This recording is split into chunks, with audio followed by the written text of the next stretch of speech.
Hi, everyone. I'm Andy Ward. I'm Lucy Kalanithi. And first thing I want to say is just thank you all for coming today. It's always so nice to do these events with rooms full of book-loving nerds like us. So I just want to say thank you for coming out and for supporting us.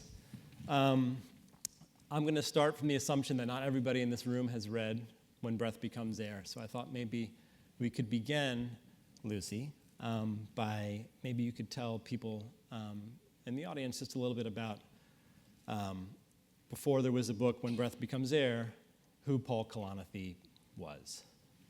Sure. And thanks for having me. It's really neat because Andy was Paul's editor at Random House and was sort of like the worst and best thing that ever happened to our family was to have this book come out. So it's really neat to be here with Andy. So my late husband, Paul, was a neurosurgeon and writer, and surprised himself by entering medicine, actually, in his mid-20s. He had always thought he'd be a writer.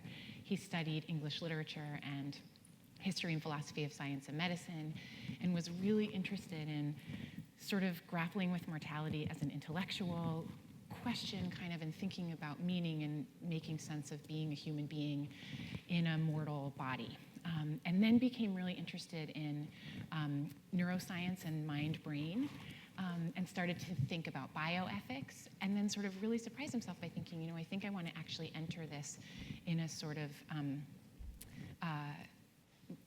not abstract way. I want to be a physician and sort of start to understand how to meet people in times of suffering and how to make sense of suffering and mortality in a very direct way.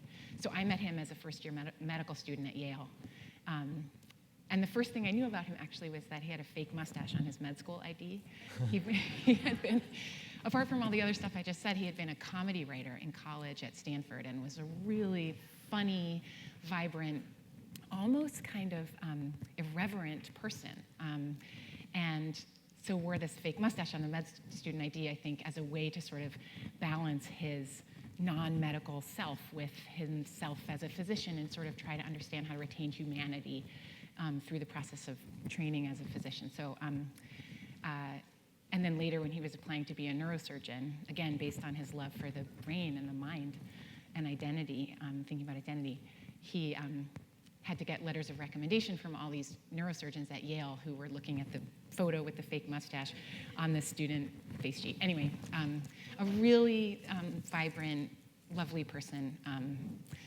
And then, I guess we'll talk about it, obviously, but he himself became a patient rather than a physician after that. Right. Yeah, I think there are many incredible and remarkable things about Paul, but what struck me in the brief time that I got to know him was that he did have this lifelong commitment to grappling with these, what we can call bigger questions.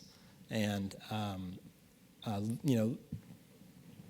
Paul was a lover of English literature and had a degree in English literature and went to get a master's degree in the philosophy of science, at Cambridge, and then became a doctor, and then decided to become a neurosurgeon.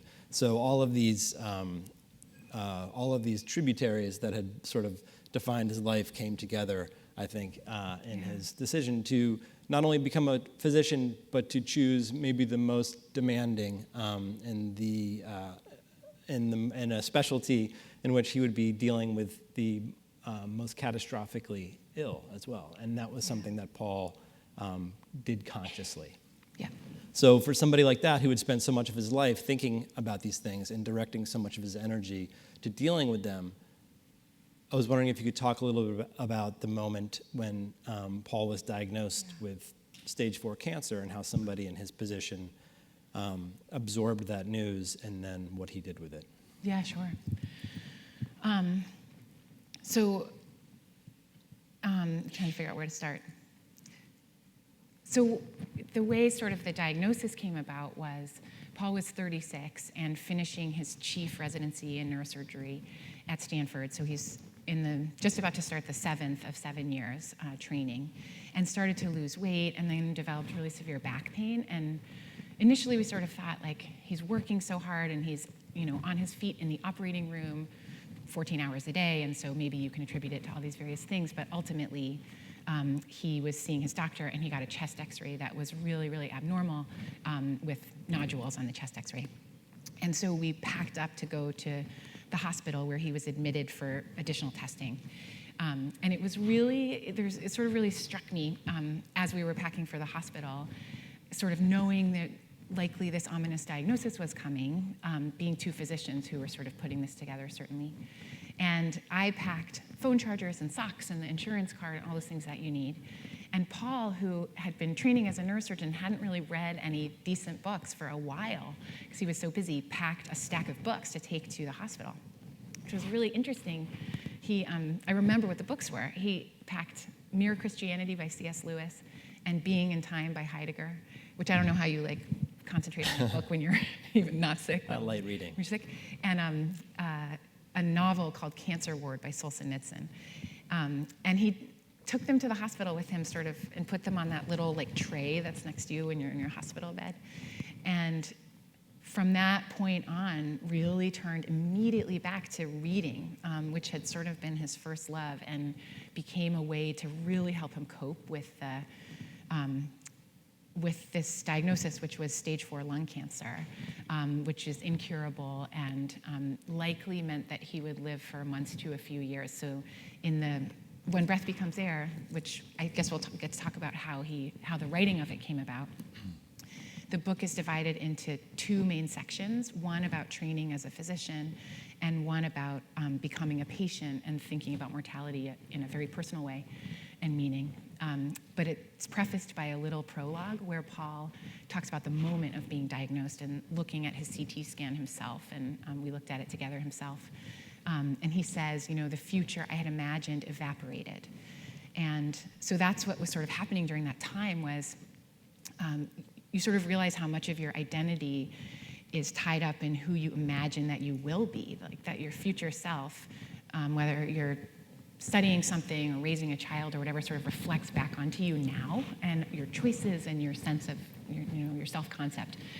And so the struggle to sort of rebuild who he was and ultimately come forth in this new vocation of writing was incredibly important to Paul. And he wrote an email to his best friend around the time of diagnosis and said, I have some bad news to tell you. His best friend lives in Singapore, so they sort of had this epistolary relationship together where they would write to each other. He said, I have some bad news. I have stage 4 cancer. I just got the diagnosis. The good part is I've already outlived 2 Brontes, Keats and Stephen Crane. The bad news is I haven't written anything. And he was writing that as a neurosurgeon, but it was, to him, I think one of the great losses was this sort of distant dream that maybe he would have been a writer, which was sort of always who he also was. So he writes about having imagined always in his life that he would be a doctor for a certain amount of time, and then he would turn to becoming a writer. So in that moment, I think he describes the feeling of the path before him being firebombed, basically, and the future that he had long imagined being sort of obliterated. Then, who am I going to be? And to Paul, that question became, I'm going to be a writer. And that really began with an op-ed that he wrote for the New York Times. And I'm wondering if you could talk a little bit about that and sort of his process writing it, and then what happened after the publication of that piece. Sure. So Paul lived for 22 months after the diagnosis. He died about 2 years ago. And about 10 months into that, he had returned to work as a neurosurgeon, was feeling strong enough to do that, and sort of dashed off this essay while on an airplane coming back from a conference.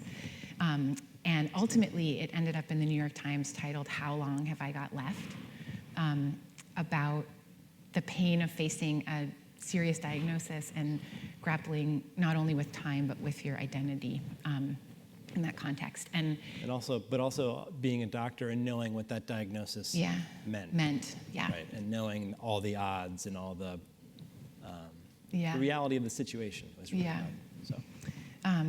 And he sent the essay to 2 friends and said, I wrote this essay, thinking about what I'm currently going through, and do you think that I could publish it anywhere?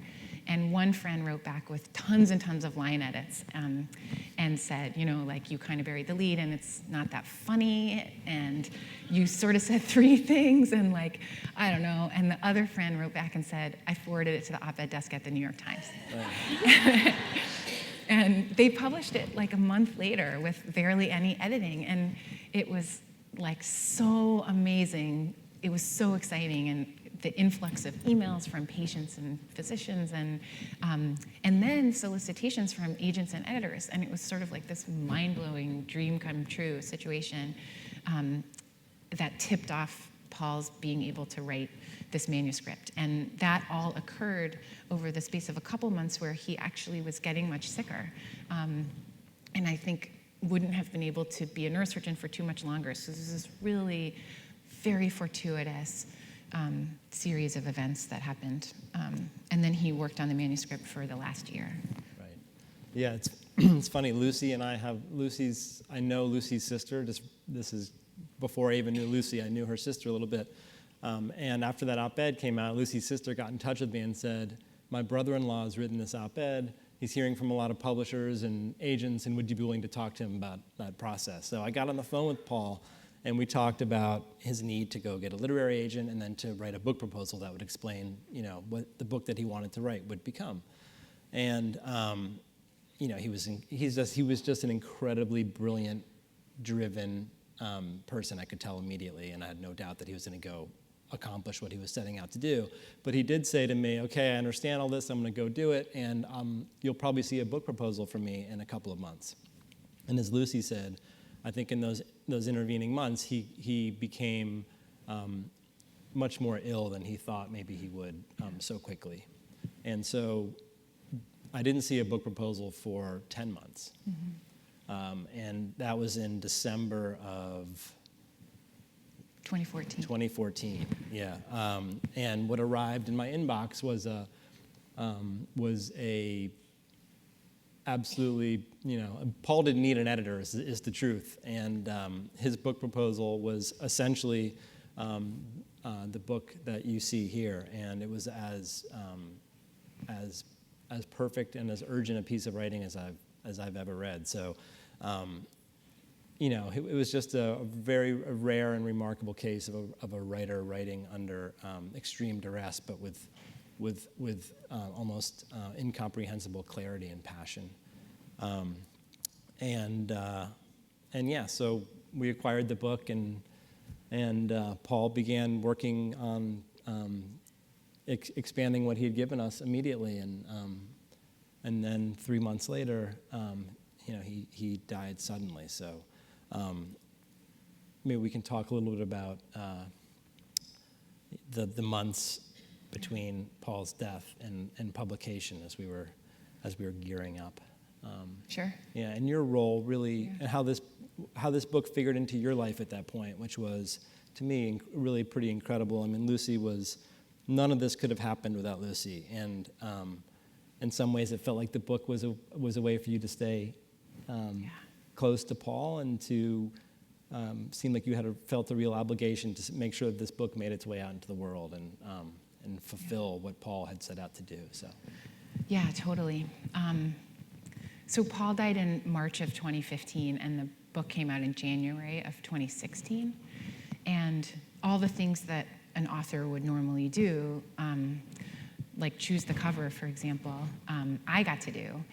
And when they have these artists who make it so you can judge a book by its cover. And I remember saying, I don't know what this will look like, but it needs to look timeless and stylish, but not trendy, and masculine, and blah, blah, there was this sensibility that was could the cover look like this? And we went back and forth a lot, and initially the cover was going to be all lowercase, but it seemed too of the moment, trendy. And so then they sent it back and they're like, what about if just air? Look, it's like this really intricate process on like every single thing, like has all these layers to it, you know? And I wrote an epilogue to the book that describes how Paul died and then reflected on him as a person and then talked about what had been happening since. Including, I don't know how we haven't gotten to this, but we had a baby daughter during the time that Paul was sick. It was actually amazing. It was sort of like the only thing that I wanted to be doing. I felt really unmoored in the world and obviously really sad. But when I was talking to Andy or when I was working on anything to do with the book, I felt much more grounded and connected. And I think some of that is having felt so fused to Paul, especially during the last year of his life when I was advocating for him in a medical context. And there was, especially as he wasn't feeling well, there were all these sort of like tricks that we had figured out to do. Like when he was writing the book, his body was pretty uncomfortable and he had a lot of back pain, and we got one of those like lazy boy chairs that, can go up and down and move around. And so we got one of those so that when he was typing, he still wouldn't have to be too still for too long. And he was on a stimulant medication, a little bit like Ritalin, but slightly different, so he could focus to be able to write, because the medication side effects and the illness and all that stuff made it really hard. And so there was just like so much teamwork about the book, and about everything, of course, but having that continue even after Paul died was like this total lifeline for me. And then Random House said, well, do you want to do a book tour? And I was sort of like, and I don't know, that was the answer that I said, and I was sort of like speechless. But then I found that it was so nice, and even still, like, strangers ask me about Paul, and I think oftentimes after somebody dies, like, we don't know how to ask somebody about it. Or, Sheryl Sandberg wrote in her book, Option B, that after her husband died, she was no longer ever at a dinner party where someone said, like, oh, and how did you and Dave meet? It's just like, you lose some of those opportunities for these conversations about, you become like the keeper of the secrets of your relationship. And I think the opposite has been true in some instances for me, because of the book. And so it's just ended up being like the best thing during a time of grief to have worked on it. Can I go back just a little bit before that? I'm really curious to know what it was like in the last year of Paul's life to be the caretaker that you were, which was incredible, and also a new mother, and then to have this book in the center of your lives, where Paul had he had made this a priority for him too. Right? In the last year of his life. And he writes about this in the book, I need to spend a lot of time doing this for myself as well. And what was that like for you to have this thing in the room that, it wasn't you and it wasn't Katie, but and yet you supported it so fully and so generously and enthusiastically. I'm wondering what that was like for you. Yeah. I guess I have a couple answers.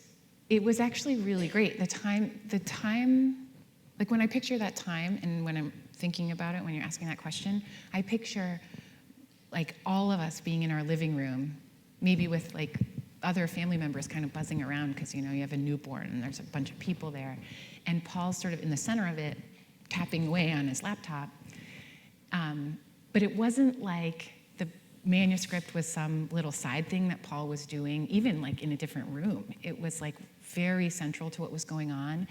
And I think maternity leave for a lot of people can be very isolating. You're like, if you're the mom, you might be home alone with the baby, or people are in and out. And I think for us, Paul was home the entire time after Katie was born. And we were just really kind of doing all these things together, and it was really like warm and cozy. And the other thing was, Paul wrote things in the book in a way that was really clear, thinking about what it felt like to be a person with a terminal illness and be thinking about the meaning of your life. And in a way, it was sort of more intimate than what he could say out loud. And so I was actually reading the manuscript sort of in real time every day or every week. And then it was kind of a conversation piece too. It's like reading your husband's journal, which is like, sounds great. So I don't know, it sort of was like, it sort of worked. Yeah. Yeah, and It Paul, kind of worked. while he was working on the book, Paul would go to the chemo infusion center, and he would be there for 4 hours? Mm-hmm.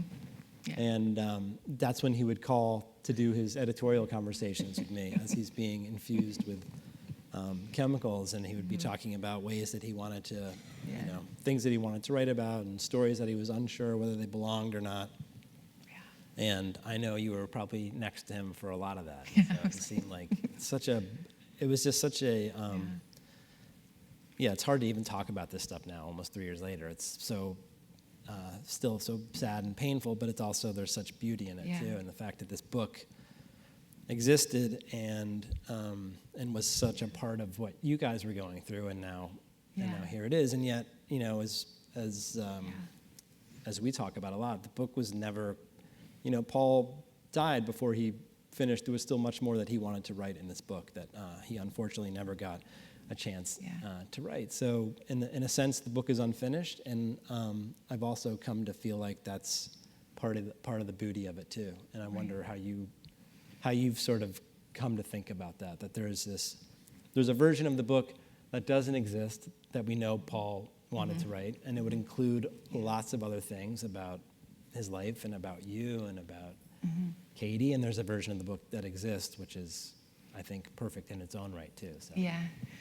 I was just thinking too, this is kind of related to the last question about legacy, right? Like, and then I'll answer the thing about this. But like, I think the idea of Paul getting sicker and sicker and then having this newborn baby and this manuscript, and they're both kind of growing, and he knows that they're gonna outlast him, but that they came from him, I think that was actually really fortifying. And then the book certainly is unfinished, and like I said before, it's divided into these two sections, and the second one is about when Paul is a patient, and it sort of speeds up at the end, sort of like going through what it feels like, and then the very last section, he's talking about time and what his relationship was to time, and even the idea of time. And he doesn't say it in the book, but he said something similar where he says, time used to have this kind of linear progression feel to it, and now it feels more like a space. And I think that's true oftentimes for somebody with this serious illness or people as they age. Time just feels different. And so he talks about that, and then the book sort of ends kind of suddenly, and that's actually sort of what happened at the end of Paul's life. And so I sort of think that ending is kind of perfect, because I think in a way it leaves you wanting more, but I think that's, that's what it really was like, right. How has Paul's book, and it's now been almost 2 years since we published it, and I'm curious about how the book itself and also the experience of, you've become sort of the spokesperson for this book out in the world, and it seems to me that just from watching you, that you have been, it's incredible to watch what you've done and become, and the issues now that you've become sort of an advocate for, and a passionate spokesperson for, and it's been beautiful for me to watch that. But I'm interested in sort of hearing you talk about how it has transformed you. Not Paul's death, yes, for sure, part of that, but also just the book and sort of how that's opened you up to new things and new passions in your life. Yeah, sure. So my career is really different now too. When I first started doing the book tour for Paul, I took a little sabbatical from work and was describing Paul and the issues in the book. And then after a little while, people started to ask me in interviews about grief and say, and how are you? And how is this whole thing affecting you? And I was sort of like, oh, I guess I get to talk about that too. So I'll start talking about that. And then I sort of started talking about end-of-life care and, healthcare culture and all different other kinds of issues within healthcare, like meaning in medicine or physician burnout. Paul talks about that in the book too, when he's talking about training to be a neurosurgeon. And so I've ended up continuing to do a bunch of speaking in medical contexts, and I did a commencement address at UC Irvine Med School. I was just like, they're like, we can't pay you to do it. And I was like, I'll pay you to do it. I was like, oh, I'm really excited. And a TED Talk. And a TED Talk. Everybody at TED watched Med. Lucy's TED Talk. It's great. And it's like it's really interesting because my career previously was about healthcare value and thinking about, why do we spend so much of our GDP on healthcare and what are we really getting for our money? And all through this sort of like, healthcare costs. And now I feel like I approach very similar issues, but from a really kind of personal, soulful place where I, standing in between the physician world and the patient world, I get to sort of talk about those issues in a way that's both personal and professional, which is the way I actually experience them. And so I sort of love my career more than I ever had. And I love being a doctor, but it's like this kind of bigger version of that now too, which is really interesting for me. And then, so it's been really neat. And I think even the person who I'm now falling in love with, I met because of something to do with the book. And it's like my life has just expanded in all these directions. Not to mention our daughter, who's the best thing that ever happened to us. And I think Paul would be so proud of her. And she's really interested in Paul now. And she draws pictures of him, and we talk about him all the time. And the book, I think, is going to be something she can grow up into as well, which is so nice for our family. I think we're going to take some questions now, but how great is Lucy Kalanithi? Seriously. The best. Okay. Let's do some questions. There's one right up here.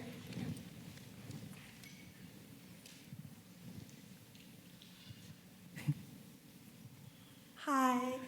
Thank you for coming. It was great to listen to you. I was just wondering, do you plan to write a book for yourself? Oh, I don't think so. Definitely going to write a book for yourself.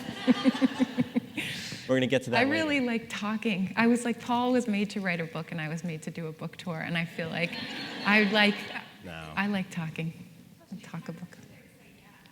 Yeah, I would say yes. Lucy's too modest. She should definitely write a book. It'll be a great book.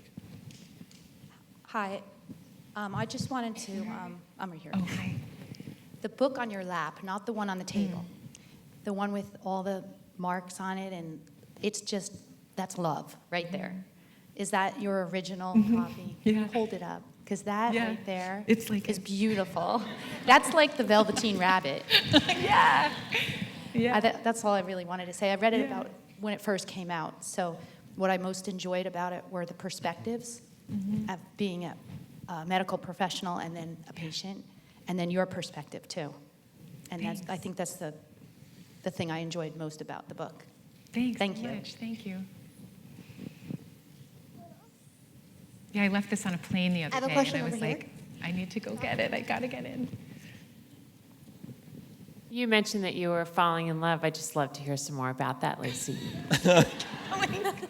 Kelly Corrigan.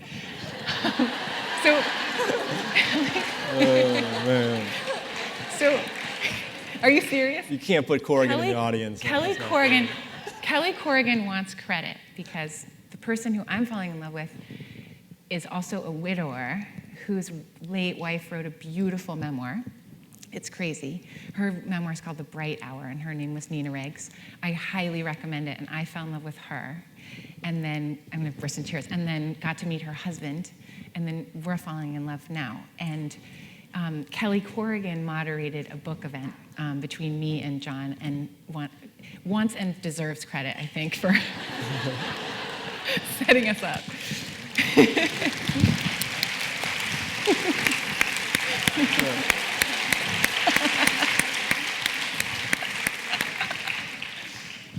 have another question right here. Yeah.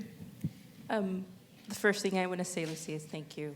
Thank you for sharing your story with us, not only your husband's.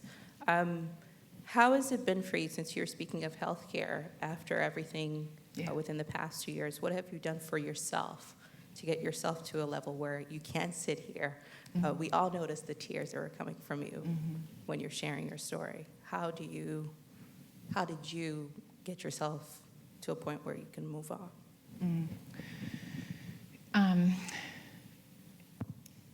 The question's like, how did I take care of myself to be able to cope okay? I guess a couple different things. Paul said a really lovely thing when he was sick. He said, I want everybody else to take care of Lucy so Lucy can take care of me. And I think that's a really important thing in a family when somebody's sick, is to look out for the other people and think about the caregiver. And there's like 40 million caregivers in the US who are taking care of an adult family member. For me, the things that are super helpful are the things that I would tell a patient, which are like mindfulness meditation and exercise and sleep and social connection. And I'm like religious about doing those because I sort of fall apart if I don't. And I was really scared of postpartum depression, and especially with Paul being sick. And anyway, really try to take care of those things for myself. And yet, I had terrible tingling in my hands for a full year after Paul died. Was totally convinced I had a serious neurologic disease and that I was going to be homeless. And at the same time, I was like taking care of patients and raising my daughter and working on the book with Andy. And it's like I was okay and not okay at the same time. I was like having these catastrophic thoughts and also coping. And I think grief has been and was so hard. I was sort of like, I cannot believe this is a universal part of the human condition, to not only be mortal, but also to lose people that we love. And it's so intense and so hard. And I think it's really a time to lean on other people to take care of you. And some days I'm able to do it and feel connected, and this helps. And other days it's just really hard. And I'm in a Facebook group called Hot Young Widows Club. That's like so amazing. And if anybody lost a spouse early, tell them to go to Hot Young Widows Club. It's really helpful. I would just jump in really quickly to add one thing to that. 2 months after Paul died, I went out to Lucy's house in California for 2 days, and we sat at her kitchen table and went through the manuscript, word by word, basically. And we were in Lucy's kitchen, and all the medical bills were in piles all around, and Lucy was nursing Katie, and we were going through this manuscript for hours at a time, and there was just a steady flow of people coming into the house to drop things off or to answer questions about, to fact check the manuscript with us, and it just seemed like people were turning out for you, and that you were. They were so happy to be there for you, and as a result, you were able to have almost superhuman kind of focus on the project. Yeah, that we were really lucky, so and it's pretty incredible. I think Paul's mom and cousin, at least, are watching this live feed. Hi. So, it's like those are the people who keep you afloat. We were really lucky. Yep. So. We're going to take one last question. I think they're.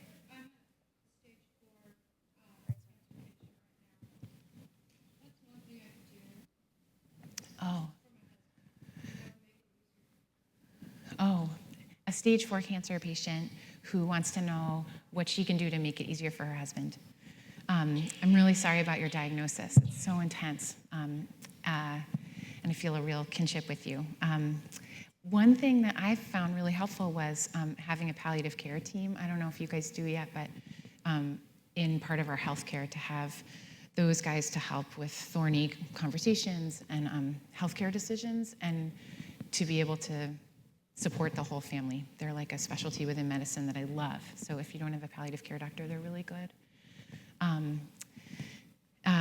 And then I think, like Andy just said, making sure that other family members have support from various places, whoever it would be, you know what I mean? And I think, I think people will be okay and not okay at the same time, but it'll be okay and not okay and okay. Yeah.